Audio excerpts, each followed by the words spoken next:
for a little kind of an Oculus Rift program that is coming out. Just gotta find it.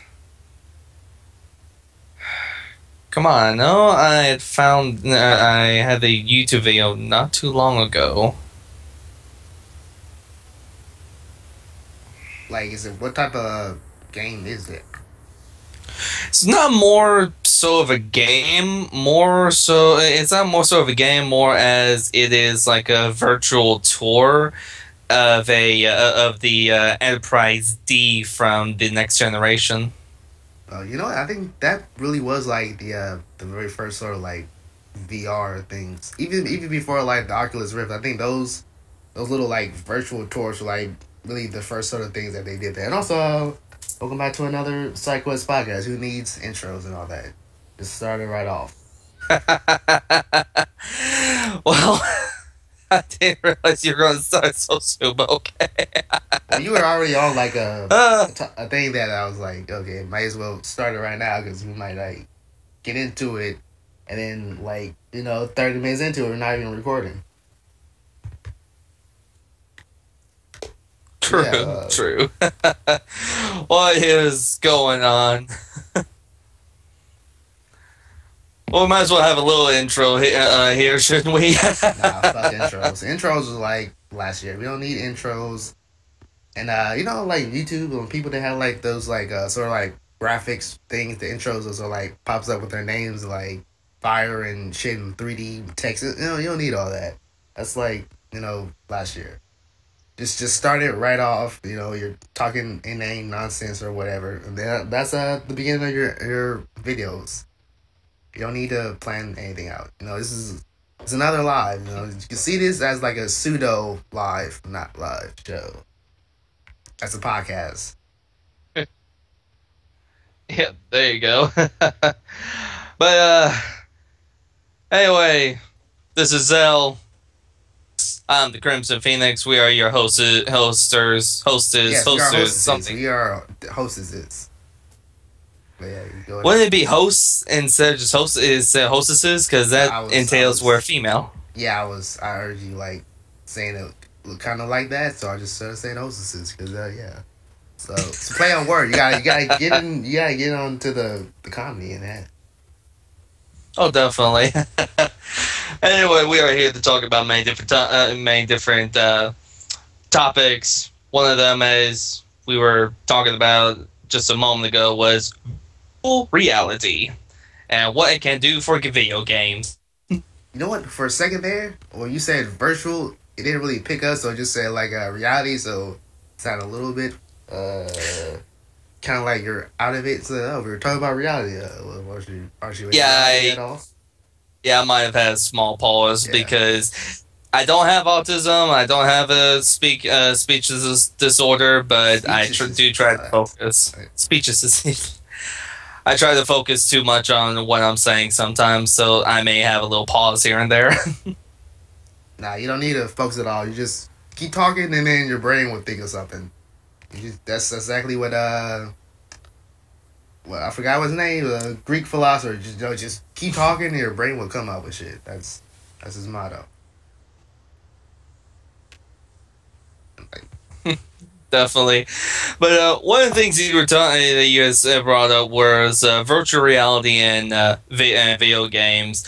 One of the things that caught my attention on virtual reality, this actually is pretty recent. A YouTube video I got here is actually following some pre-alpha footage for the Enterprise D construction project, where it's the people that are programming this and making it. They're using the Unreal 4 engine, same engine that's being used in Star Citizen, but they're actually trying to make a complete ship. Unlike some games, unlike some video games I know, where it comes to Star Trek ships and such, you only get like a few decks and a few areas, but these guys are looking into making the complete Enterprise D Galaxy-class starship and actually making everything look and feel as if about 1,000 people should be on board, because a Galaxy-class starship can hold up to like 1,000 crew member. That includes junior officers, senior officers, the bridge staff, and even families and such. So they're looking into making that complete thing. Currently, in the footage they got right now, though, they only got up to decks 4 through 1, which includes the main shuttle bay, a little cargo bay area, as well as 10 forward, a few lounge areas, and the main bridge, which is completely awesome.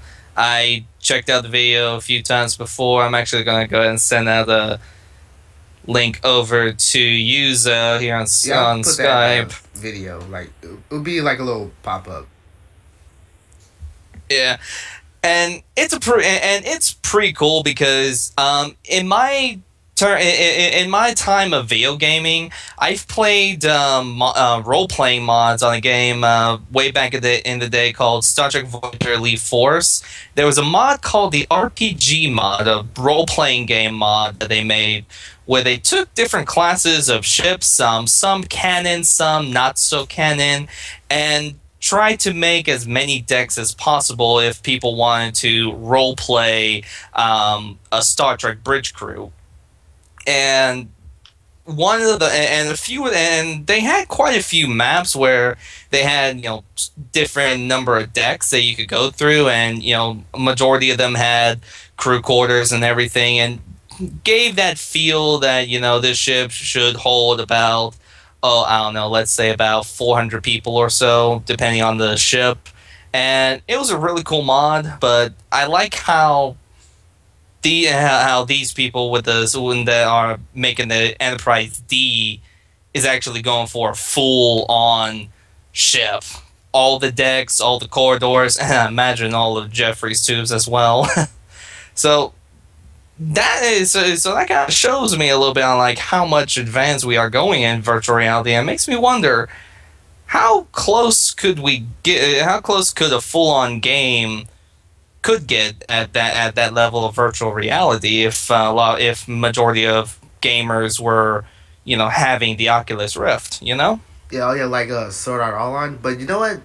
There still is that sort of a thing like hackers within the VR, like, and also like I think I honestly think it would be like maybe I'm guessing like I don't know about 30 years until VR actually gets like to the point where you could like fully make a actual game instead of like sort of having those little very small titles.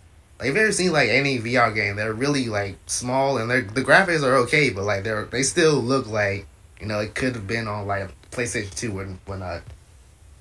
But also, what you were saying with the Star Trek, sorry, like it has like Unreal 4 engine. I mean I guess I could probably be a bit closer to sort of like having it look like reality, but not so much. I mean, if you get what I'm saying, it can be. Yeah, it can be very close because with the Unreal 4 engine, the closest video game that's currently in right now, the two games I can think of right now that are close to the graphics level in the Enterprise D project that I can think of that is currently, one game is currently out right now, the other game is still being in development. One game would be Far Cry 4 because those graphics, especially on PC, do look a little bit close to actual real time colors and everything. And the other game that I know of is Starsys, and still being developed by RSI. Their graphics are pretty close as well, and I know the Starsys uses the Far Cry 4 engine, but the Unreal engine that they're currently using is definitely pretty close to the Far Cry engine. I know that, although now that I think about it, does Far Cry 4 run on the same Unreal engine? I just wondered about that. I'm not entirely sure, but is Star Citizen like a 4X game? Because I've heard of it, but I've never like really like went into it or anything. It's a. Have you ever played Freelancer? Let's start with that. Have you ever played games like Freelancer or anything like that? No, but that does sound familiar. Like I'm probably It's like basically like a the guy that originally made freelance games like Freelancer and the Wing Commander games and everything, Chris Roberts. The game Star Citizen is basically a space flight simulator game, but a little bit more advanced than some of the previous flight simulator games or even space simulator games that's been out there. And it's not solely going to be a space simulator game. I mean, the space flight simulation, that is one major asset that Star Citizen has, but it's also going to have a first-person shooter aspect to it, where you can, where if you wanted to, let's say, board somebody's battleship or board somebody's cruiser or freighter, you can do that. Kill the crew and everything. But it's going to be kind of a massive, but it's going to have two parts in it, like Freelancer. It's going to have one part where it's the single player, where you have, a lot of the single player missions and, the single player storyline. And then it's going to have the massive multiplayer side. There's not going to be any real, subscriptions for the MMO side of it, but, you could be in an organization with or clan, as you were, with a lot of people, and each organization is different in what you can do. Like the organization that I'm in, Armstrong Security Solution, it's part security and part freelancer. And we can go, and if somebody needs help, an escort or something, for trade routes or anything, we'll help out with that. If they, if you got somebody causing you trouble, we'll help you out with that. We do all sorts of other trades and everything, but there are other organizations like that are, as well as pirate organizations, as it were. So in the massive multiplayer realm, you could pretty much do anything from piracy, security, trade, mining, whole bunch of stuff, and the graphics and everything that they're currently using are pretty amazing. Well, the only game that I've noticed, that I actually have is that's like that, but not in the multiplayer sense. It's just a single player. The only one I know is Elite Dangerous. That's like a space flight simulator, and also Starpoint Gemini. That's another flight simulator. That's like the same thing as a Star Citizen. The closest game to Star Citizen would be Elite Dangerous, yeah. Yeah. But I know that Elite Dangerous, it doesn't have an actual story to it, except for I know that one has an actual story. Also, yeah. Wait, you go ahead and what you're saying. Don't want dead air in a live show, because with the yeah, because with Star Citizen, Elite Dangerous is probably the closest game to Star Citizen as it is. The things though about Star Citizen, there are some differences though with Star Citizen and Elite Dangerous. One being that with Elite Dangerous, as far as I've known, you're only restricted in a fighter, while with Star Citizen, you're going to be unrestricted between fighters, freighter, bombers. You can go up to a Corvette or a cruiser. About a year or so ago, actually, they actually were selling off I can't remember if it was a heavy destroyer or just a regular destroyer type of vessel, but in Star Citizen, you can go up to a massive multiplayer ship, and have a crew. You can either have a crew of NPC bots, or you can even have a crew of players, which would be like. And in my opinion, a lot more to do with Star Citizen when the game fully comes out than there is in Elite Dangerous. Because in Elite Dangerous, like I say, you're. But I gotta stop you right now. You're like turning robotic. Do you have like your like internet browser on or anything that may like cause like the quality of my calls sort of like. Yeah, hang on. Actually, robotic as something. Well. Hey, let me close a couple of things real quick. I don't see how, but let me also just go and turn off the speaker because I don't know what's in chat anything anyway. Any better? You're still a bit robotic, and it says the connection between us is slow. But maybe give it a few seconds and it'll work out. Yeah, maybe just see a little connection between us. But and as it was in Elite Dangerous, I mean, I've played it a little bit. I know there's a few things you can do, bounty hunting, piracy, and some stuff you can do, same as well as in games like EVE Online. But there's just a few restrictions, but there's just a few things different that I kind of don't like in Elite Dangerous.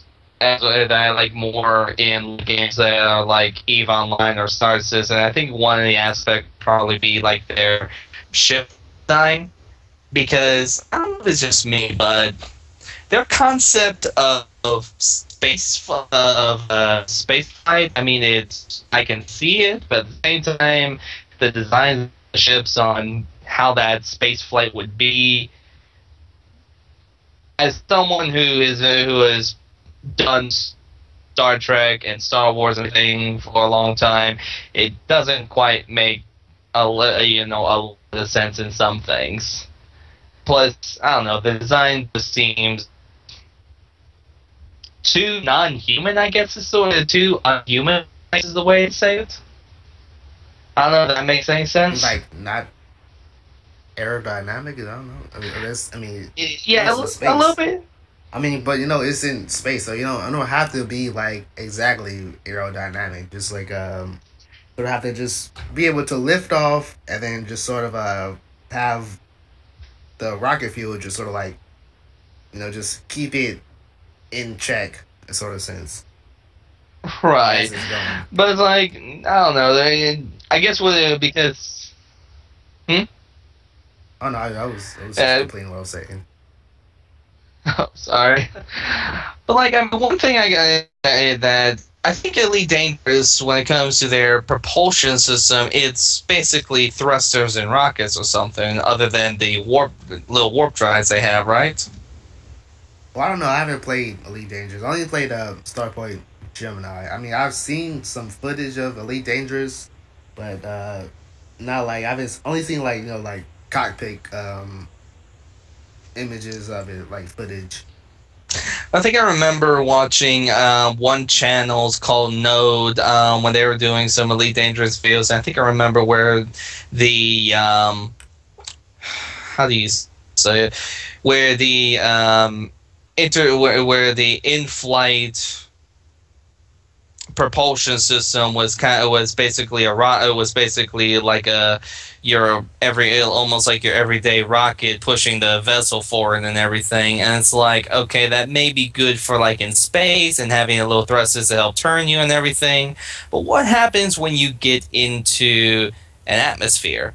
And that's where I kind of like stuff like Star Trek and even the designs of Star Citizen a little bit better, because in Star Citizen you're not just going to have space combat, but there are going to be aspects of atmospheric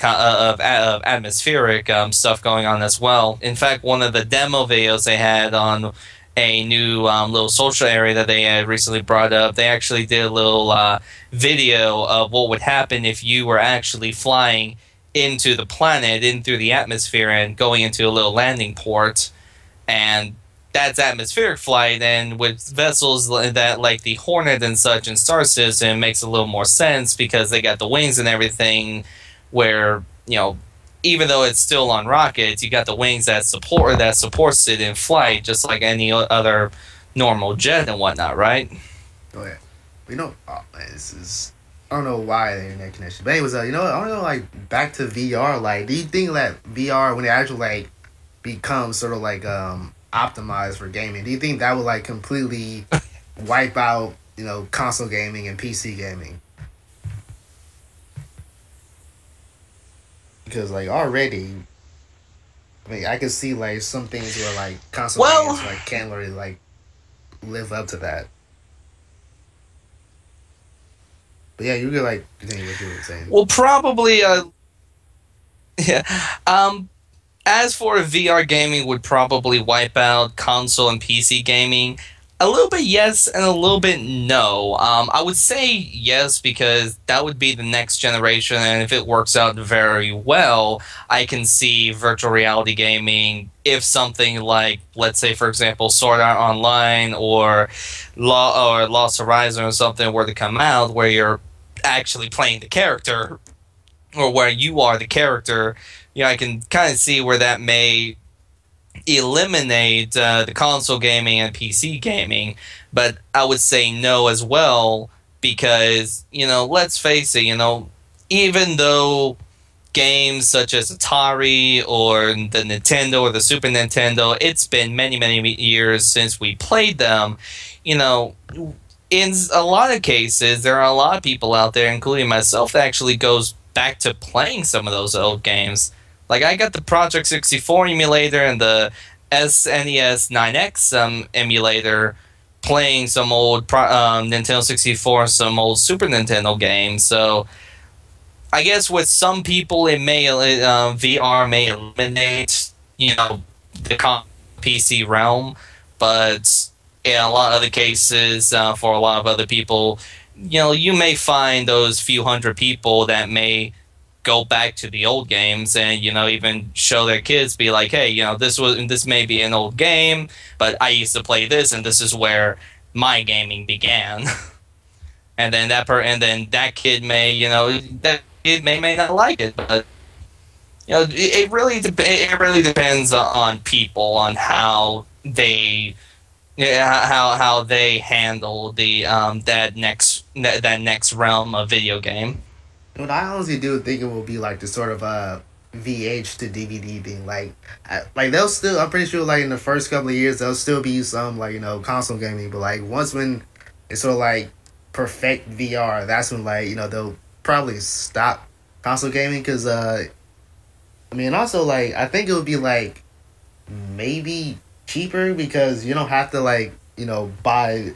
I'm pretty sure you don't have to buy like the next VR like version thing, like for instance, like maybe like something like I don't know, like whatever company who's making VR, like they will make like VR whatever too, like the next 5 years. They'll probably do like some sort of like firmware or hardware update, and you wouldn't have to like constantly like spend money on like the next upgrade or whatever. You just sort of like have one thing and then that'll be it. You just sort of like buy the games.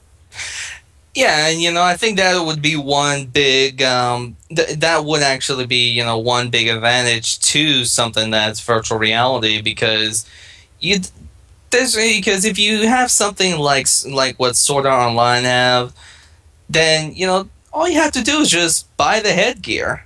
That's pretty much it. You just buy the headgear and you just buy the little, I guess you would call it a Steam box, that holds holds the game programs and such.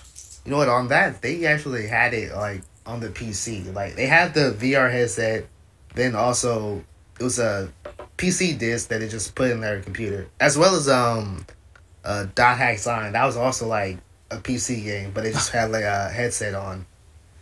Although their PCs, I think they're like Dot Hack Sign was like early 2000s within that anime, I'm not sure, but their PCs, they look like kind of like sort of 90s a bit, but I know in the Sword Art that were like year 21 something or 20, like I think it was like 2120 when in this setting of Sword Art Online.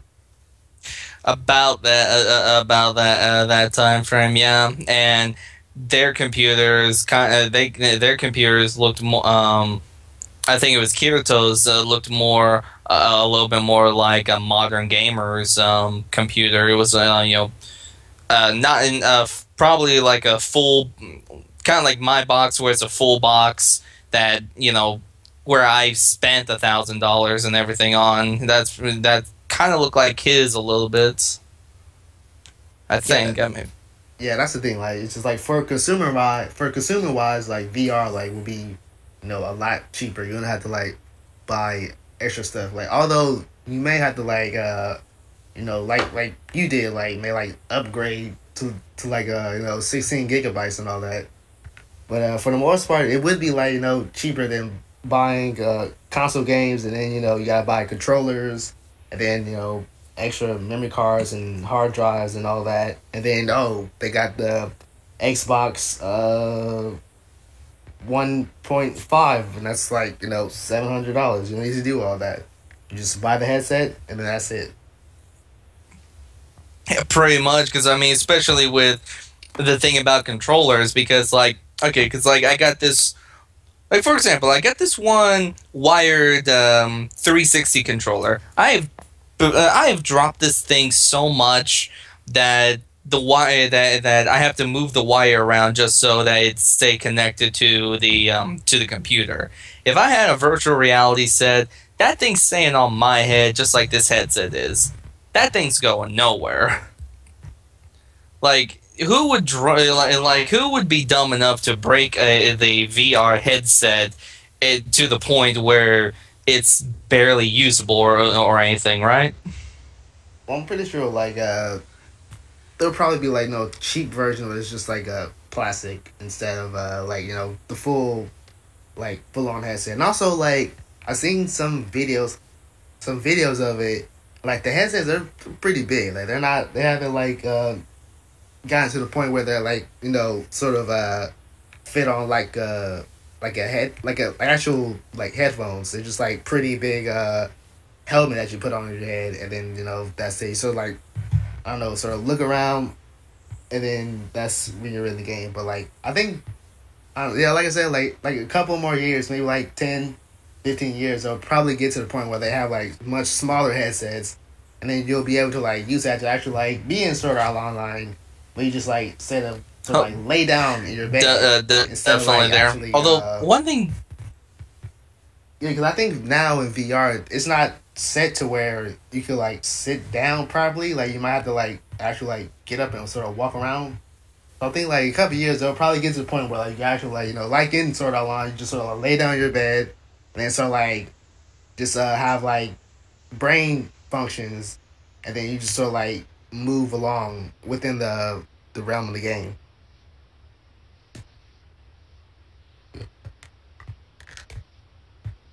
Yeah, you gotta continue with your yeah. Although one thing just came to mind. I mean, one thing came to mind when I'm thinking about virtual reality, because I mean, when I think about some of the different genre games, I mean, we got first-person shooters, we have fighting games in different sorts of order. We got racing games, RPGs, and RTN real-time strategy games. One thing that gets me wondering is if you're playing a virtual reality game in a real-time strategy type of virtual reality game, how would that work? Because there are a lot of different really good type of RTS games like out there. I mean, you got like Command and Conquer. You got what game is it? I'm thinking of StarCraft and a bunch of other good RTS games. Like, how would those work? Have you seen Video Game High School? To be honest, it's the one thing I have not seen. Okay, you should like definitely see Video Game High School. It's like it's pretty spot on video games in there. But anyways, there's like one basically it's like a school that's just like all it's sort of, it's less of a high school and more of like a college or whatever. But they it's set up like a boarding school. But anyways, there's like a class. Each class is like a genre of video game. There's one genre where there's real time strategy class, and then in that class, they play the real time strategy game, but like the game is like sort of like a holographic. Like it's you see the table, and then like the game is in the hologram on the table. So I'm pretty sure like if they are like VR games that have real time strategy, it would just be like your overhead seeing sort of like the actual game, sort of like how it actually like, is when you play it on PC, like or like on the consoles like I'm saying XCOM. XCOM is it real time? Yeah, but yeah, I think it would be just like the overhead, but you're like more like inside the game. Like if you look up, you'll see like the skybox or whatever. Okay. Yeah, that would actually make a lot more sense. Yeah, I don't think it would be like. Yeah, I don't think they'll actually have like where you're like in real time. You'll be like on the ground and doing stuff. I think it would just be like the overhead, and you're seeing everything. But you're just like in that realm. I just saw one thing. I just saw something pretty cool as well with virtual reality. You know what? It's not it does have some video games, but it's mostly tabletop.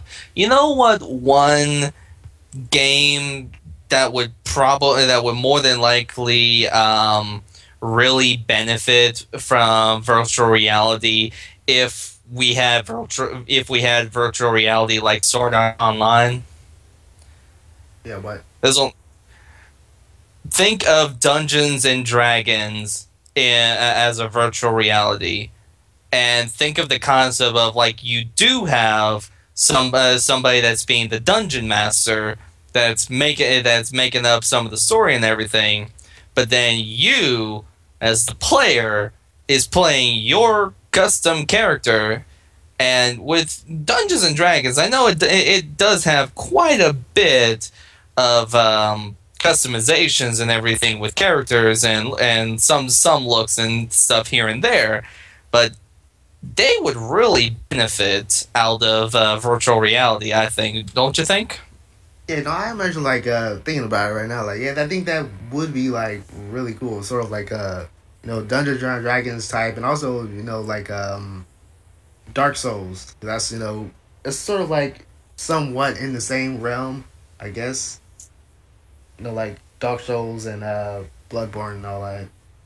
But yeah, like I really do like the best sort of genres for VR would be like you said, like action, fighting. I don't think racing would be all too much because they already have like the first person views. I don't think racing would actually like benefit too much in VR. But yeah, like the RPG games, the first person shooters, and like I don't know, like you said, like maybe even real time strategy games. Yeah, there definitely are like certain genres that just wouldn't really work right with VR. Especially like simulator games. I guess that would just be like pretty boring if you play in like a simulator game in VR. Well, it depends on what you mean by a simulator game. Like, do you mean like Sims or something? Yeah, Sims, that would be pretty boring if you were in VR. Sims, I would keep that as a PC game. I cannot see anybody that would want to play a Sims game. Although one game I'm actually wondering about, that I'm actually looking at my desktop app, that I'm wondering how that would work in VR, in a VR realm like Sword Online and such, is Minecraft.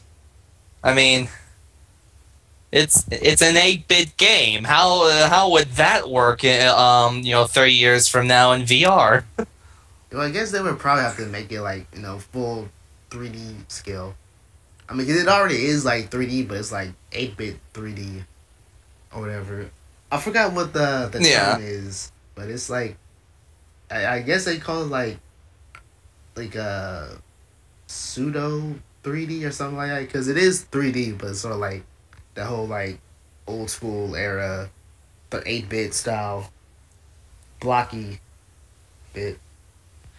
Yeah, I mean, it's an 8-bit old style blocky. I think you got the term right, pseudo 3D sandbox realm, and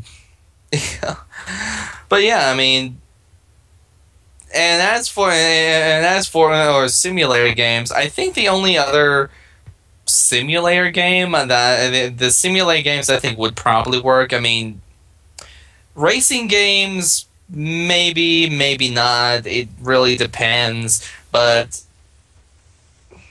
then again, thinking about that one, I don't think that would work very well either. And I was just thinking about flight simulator games because like there are not a lot of pilots out there. I mean, there are a lot of pilots out there, but not so much that would probably play an actual VR flight simulator game. I think modern I think in modern military pilot training they actually do have like sort of VR style flight simulation. I'm not totally sure. I know like, in their training session they have like, little like flight simulation cockpit sort of like, and then they go off to the actual thing like learning. But I'm pretty sure they do have like sort of like a VR style flight simulation. So I guess like that would probably work, but I'm not entirely sure. Probably, yeah. Probably. I just know there's No, finally got the connection upright. Yeah, what was you gonna say? finally got the connection right. Yeah.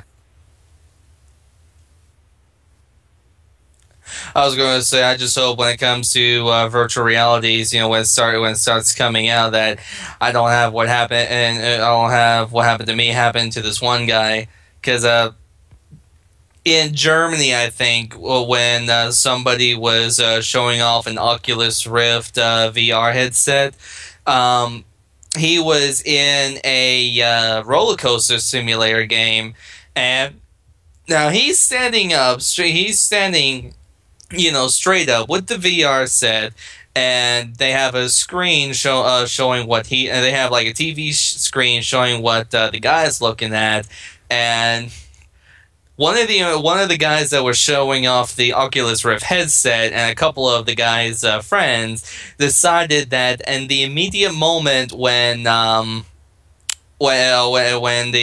roller coaster would start to go down on the hill, they decided to try and pick him up, and make it seem like he was actually falling with the roller coaster. Oh, how would that go? He was just peeing on himself almost, just hollering and screaming while these couple of guys are holding him at his arms and his legs, making it seem like he's moving with the roller coaster. I just hope that that doesn't happen to me. But although I will say, I hope there isn't an actual game like that when VR becomes so advanced, because I'm not one for roller coasters. You will never put me in a roller coaster, even if it's in virtual reality. I pray to God there's not a game like that. Although now that I'm saying that, now that I think about it, I bet you by the time that actually happens, Roller Coaster Tycoon VR will come out. You know what? I just thought of something like, when virtual reality, like the VR games, like finally, like get optimized for like full game. Do you think then we'll have like sort of like VR internet, sort of like sort of like a cyberpunk anime? Because I just thought like there's a lot of cyberpunk anime where they have like the headsets on and you go like in the internet, but there's like like a little lobby and whatever, and everybody's on there and they have like sort of their VR avatars in their like little internet cafe. Like, have you ever seen Psychopaths or Sakura Wars? No, not Sakura Wars, or Summer Wars.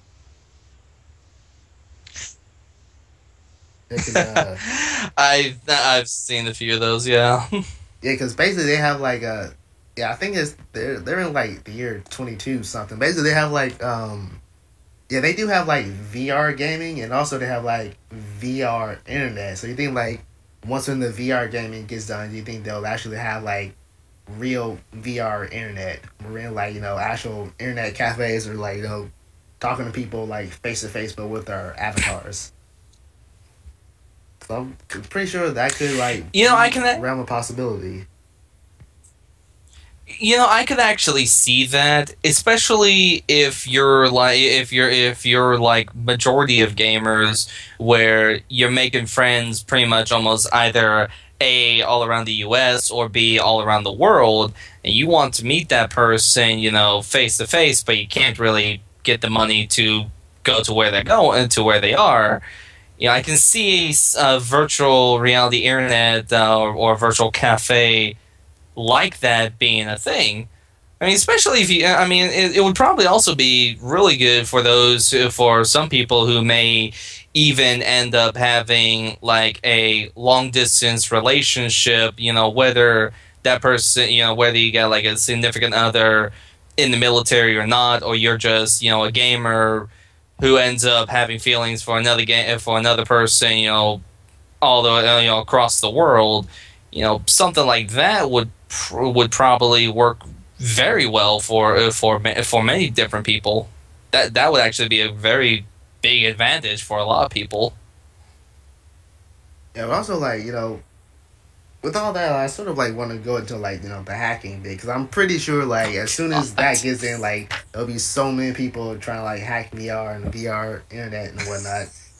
You think like, because I'm sort of like getting into like ever play like Mega Man Battle Network, because they have like, it's not VR internet, but basically they have like sort of like internet police, like real internet police. So if they are like get to the point where we do have like VR internet, then they will really need like internet, like actual internet police.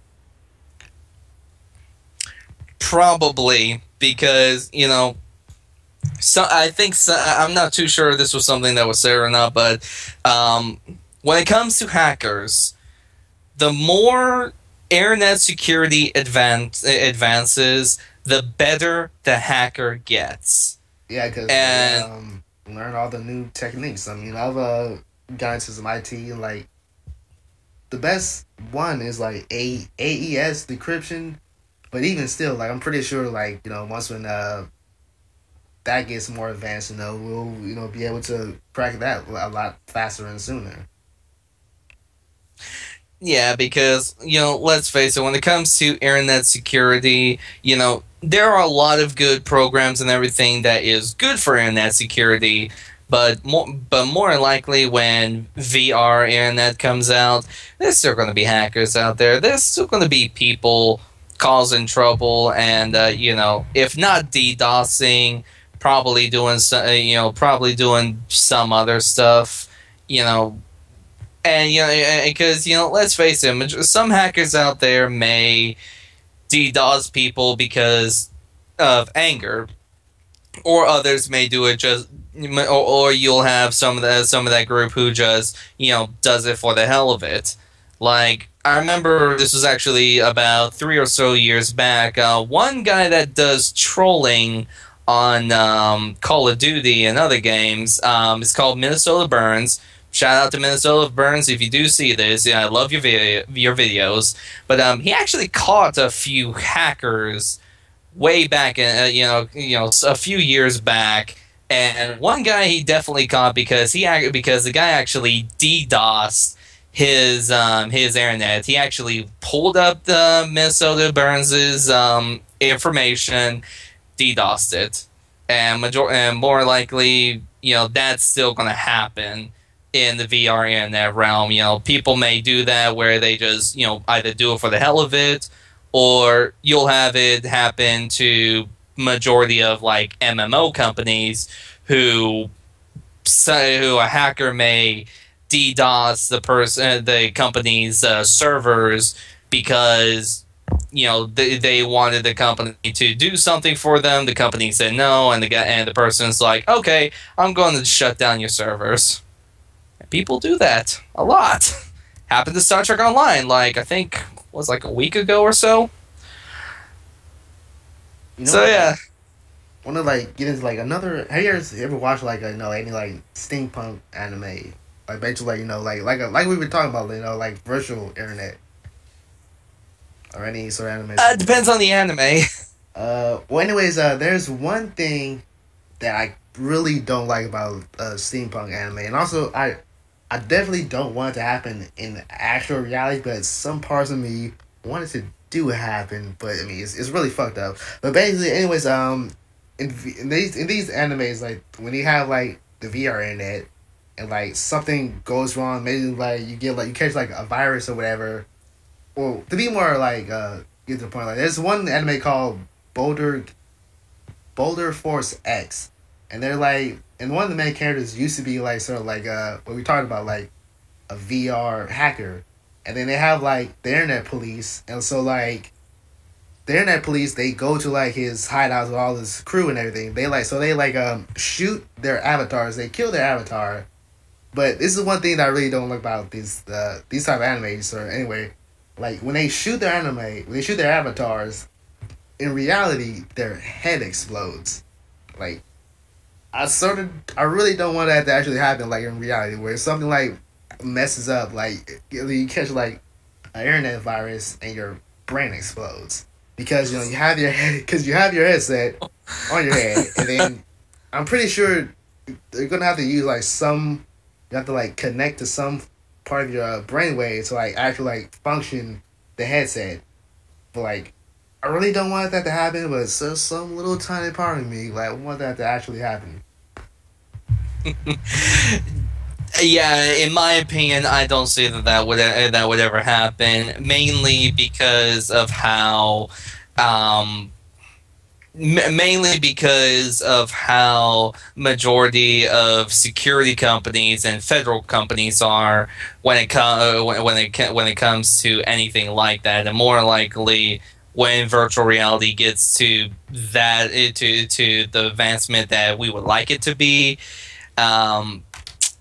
Yeah, more likely the NSA or the CIS or the OCIA or FBI will probably just tell the companies, hey, just, if they are a hacker, just put a device in that tells them, show us where that person is. A bit. Oh, sorry. Restart that sentence all over.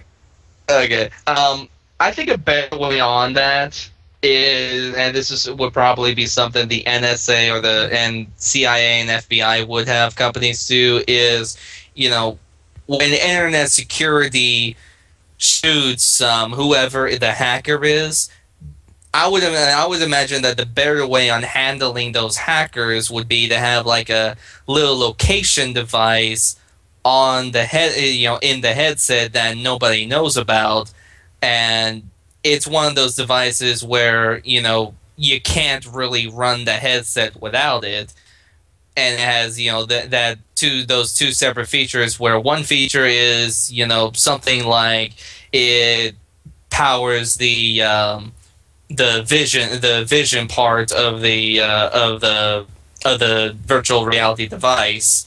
And the other part that it does, it tells the FBI, CIA, whoever, your location if you are a hacker and the internet police shoots you, because by then, because by then the better way is, once the internet police shoots you and your avatar dies, that little thing goes off if the internet police shoots you. And then you'll have CIA, FBI, whoever just, coming, just busting down your door and arresting you if you're a hacker. Because I'll tell you right now, that feature would be like broken within the first year. Like I'm pretty sure like everybody would like sort of like open it up. Like even for me, I also do like a lot of technology stuff. Like I always like sort of like opened up my Game Boy Advance and just sort of like look inside of it, then put it back together. So I'm pretty sure like within the first year, like a lot of people, especially who's into like IT and technology, they'll like open up the headset and just sort of like look at all the parts and then put it back together, and they'll probably like see like, oh, there's this little chip or whatever that has that little feature in it. I think it would have to be like a thing about that thing. So like it wouldn't be an actual like a physical object. It'll be within the code of the headset. But even still, like that would probably like get hacked a lot. Like not a lot sooner, but like it would get like broken eventually.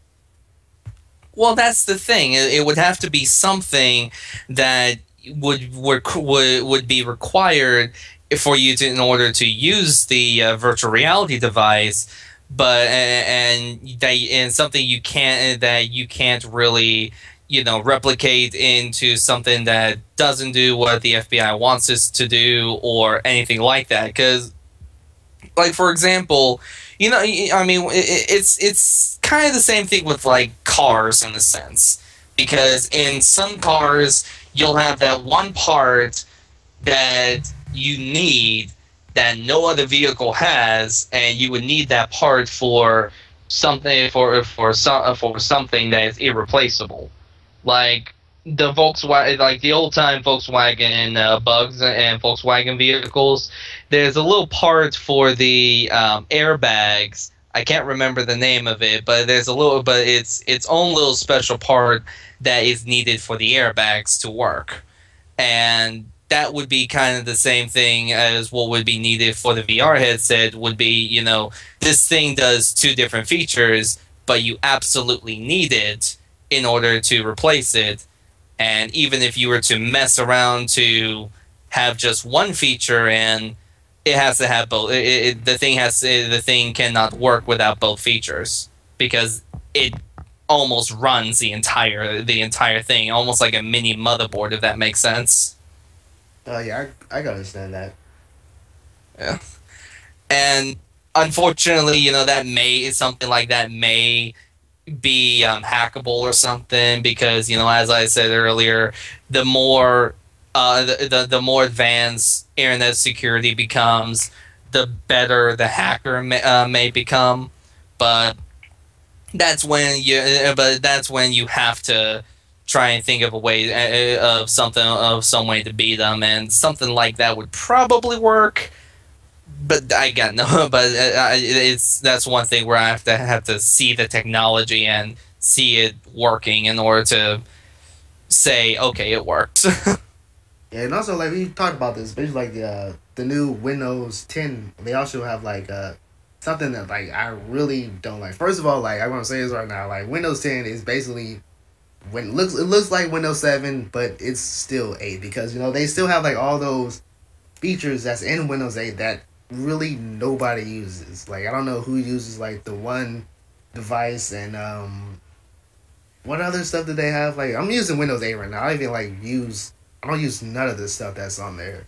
But also like there's one new feature on Windows 10 that like I really didn't like, and like I was a little bit surprised that they had on there. Basically have like so like share Wi-Fi. Like that's just like egging hackers to like to be on it, especially if you're being like like a company, because that's the main reason why like companies still use Windows 7, because Windows 8 has all these sort of like share features and 7 doesn't, and 10 again still has all the sharing features that Windows 8 has, and I thought that it would probably get rid of that, but they still do have it. So I'm pretty sure like whatever comes after 10, if they don't have all these sharing options, that's probably when companies and when they'll probably like actually like upgrade to a better operating system, or maybe they'll just like stick to, maybe they like have to like integrate to Mac or Apple, because they don't have like, I don't think they have sharing features on their computers. Speaking of that sharing feature, that actually reminded me of something. And if the person does watch this video, they probably remember this. But it was when Windows 10 at first came out, and that sharing feature reminded me. It made me think of another little feature that I guess would be considered part of the sharing feature, and that's with pictures being used as a slideshow. Because this one guy, when he first upgraded to Windows 10, had a folder filled of different explicit content that I'm not going to be saying over here. But some Yornos. But yeah, you can go ahead. What? Some Yornos. Yeah. Yeah, some urinals. Yeah, well, he had a folder for that was specifically for that, for when his wife, is one it gets to that not in the mood, and he still is and whatnot. Well, uh, we upgraded to Windows 10, and for some odd reason the Windows 10 system decided to scan all of his folders for pictures and everything, and decided to make his screensaver into a slideshow of all his pictures. Well, majority of what that thing was showing was the explicit content, and his wife is like, why is this, why is your computer showing all this? Oh, it's a Trojan And virus. so he decided to, and so until he was able to, I don't even think it was a Trojan virus, but he had to turn off the computer completely, and I think he actually had to buy a new computer because he could not figure out how to remove that system, or how to turn off that feature. And Oh yeah, because he, when I had wait, I'll let you finish. so because he couldn't figure out how to change the screensaver, right, or how to turn that off or anything. So I think he either he either bought a new computer or he downgraded back to 7. I don't remember. Yeah, because But like but when you were talking about the sharing stuff, that kind of reminded me of it. yeah, because when I had upgraded to 10 on my 7 computer, like it was like too many sharing features, and I also like had to go. It was pretty hard. It was a little bit difficult to find like the PC settings and notifications. I had to like turn off like about 20 different things. That was like really unnecessary. And also like for this Windows 10, the computer I'm using right now, like I'm a little bit weary of upgrading 10 because like I don't want any of my files to like get deleted or whatever. I mean, and also like I do a lot of Let's Play videos on like PC gaming, like, and I know like Windows 10 just came out recently. Like there's still a lot of little bugs and whatnot for like PC gaming, and also like games that haven't like really been optimized for Windows 10 yet. They're still in like 7 to 8 era. Even games that are like being made now, they're still like being made for mainly 7 and 8, and even like some for like Windows XP. So I'm a little bit so I'm gonna like just skip out on 10 until I get like a brand new computer, or like at least wait till like a couple of years until like that gets a little bit better.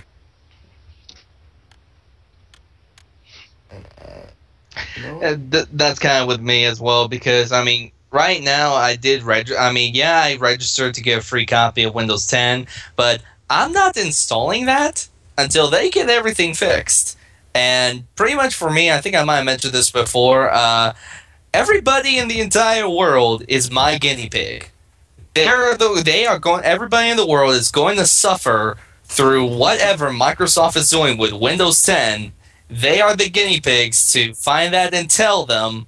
And then when Microsoft goes through all the little guinea pigs and fixes everything, then I may or may not install Windows 10.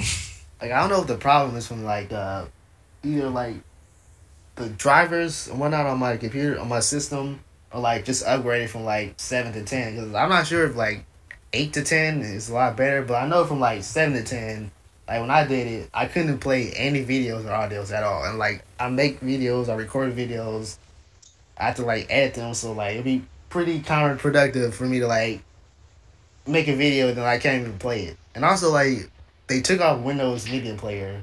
And I don't know why they did that. And also the thing that replaced it, it didn't even play the videos. Yeah. Like they use like I guess it's called like Xbox Music or something like that. I'm not. They haven't really like announced like what would actually like replace Windows Player, because like I don't think they will replace Windows Media Player, because they just like took it off. But you know what? It's a pretty decent podcast. Yeah, that like, doesn't. oh, I'll let you You know, like that doesn't finish. even make it. Hey, what would you say? Hello. I didn't catch Sorry. that. I was gonna say, you know, when it comes to Windows Media Player, you know, that's been around for years. I was gonna say that, you know, that's something with Windows Media Player, because, you know, that's something that's been around for years. It's like, why would you remove that? Yeah. I mean, And then not have a proper replacement. They didn't replace it. Like they have like the other like like Xbox music. That doesn't replace it, but they have that, and even that didn't work. But yeah, you could finish what you're saying. I was gonna say, like, I mean, when it comes to media playing programs, I mean, you have Windows Media Player, which everybody has, and it works great. The other one, I can't remember what it's called, but there was another media player. Actually, there's quite a few media player programs out there that that some people have to buy in order to use, but it's like, I mean, why take something off if you don't have a proper replacement? I mean, that just makes no sense. It's almost like building up a new motorcycle, but you forget the handlebars. Yeah, but you know what? We're gonna have to like end the podcast right now. You know, it's decent amount. You know, like an hour. I don't want to go into like 2 hours or anything. I don't even think like I got 2 hours in me for like podcast. But yeah, that's it for the podcast. You know, you see on Twitter at Sidekuest, and also my website sidequest.com. And you know what? I'm gonna like move that from Blogger to WordPress, because I don't like how Blogger uses. I don't like the whole layout of Blogger. It's not what I like, not what I wanted. I was gonna like create my own website using Dreamweaver, but I'm a little bit like too lazy and like busy, making all these Let's Plays. So yeah, I'm just gonna like at some point I'm gonna like make this into like a WordPress thing. Yeah, that's gonna be it for the podcast, and hosted by me, Zel, and Crimson Phoenix. And hey, hey, great for y'all coming out here, and look out for, and of course, look out for our contents on Twitter, YouTube, and Twitch, and everything. Although I think between the two of us, I think I'm the only one who does Twitch and YouTube. Am I? Oh yeah, I can't do Twitch. Like I tried it once, and like it was super laggy. Then I tried YouTube. It was a little bit better, but it was still super laggy. So that's why I'm doing the live on live show. I mean, it's definitely live. It's just it's recorded live. Anyways, that's it for the podcast.